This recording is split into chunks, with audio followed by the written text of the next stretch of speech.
Hello, everyone. My name is Alexander Sino, and I work as a SOC analyst with Dell SecureWorks. And today, I would like to discuss an important topic. Should we ignore adware? With Carbon Black, one of the most powerful endpoint applications on the market, we are going to observe adware activity displayed graphically on the process analysis page. While analyzing network traffic, you want to make sure that your work is as accurate as possible.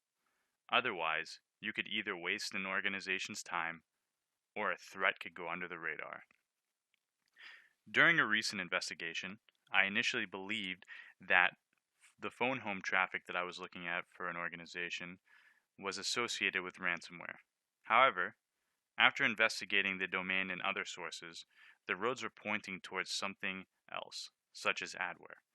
So I decided to take my investigation a step further and simulate the hash on my personal malware lab and to figure out exactly what the result was. So here we're going to look at the process tree of this adware.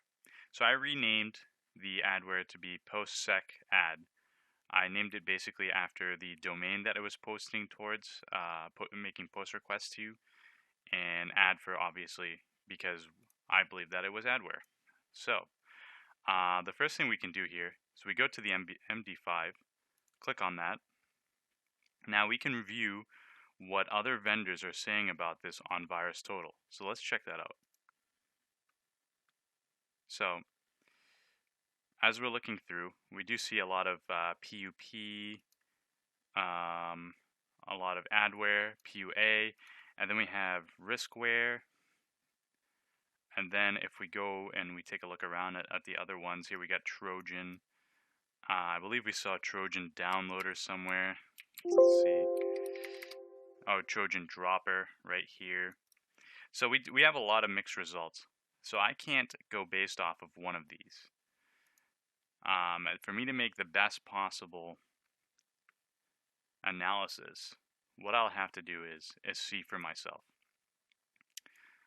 So the next thing I want to do is I see here a couple of processes that are benign that belong to Windows, Microsoft, and are digitally signed. So let's see what processes or what actions were taken with the command line here.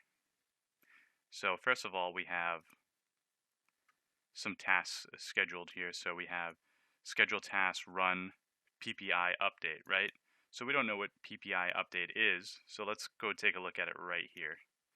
Schedule task. So basically I'm making a task here called PPI update. Okay. And that would essentially attempt to reach out to this and download it on a daily basis. And I actually did resimulate that on my malware lab here. So if we actually run that task, PPI update, it will open up this page, which is quite possibly a malicious domain. So it brings you to insight cdn.online download and redirects you to this page.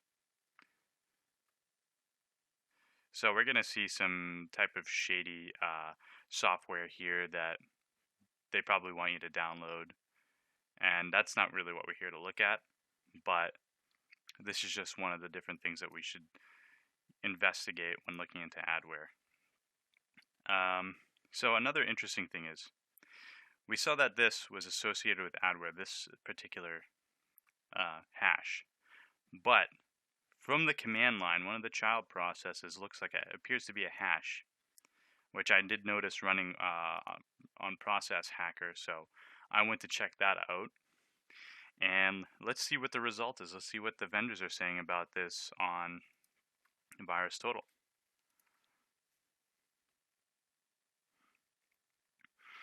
So now we have ransomware. We have a lot of different hits for ransomware here. Ransom.onion. We got Trojan injector, Trojan ransom onion right here.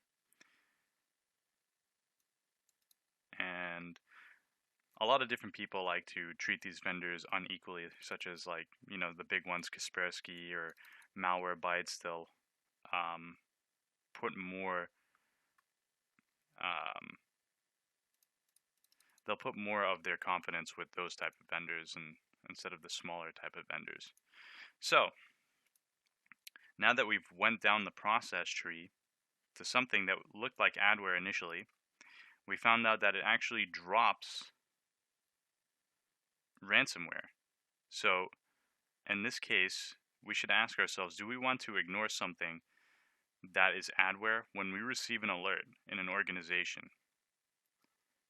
A lot of different policies would say just to ignore an adware alert, but in this case, the vendors misinterpreted it and it ended up being a trojan dropper with only a very few amount of vendors actually pointing and saying that this was actually a trojan downloader, a trojan dropper. And that will be all for today.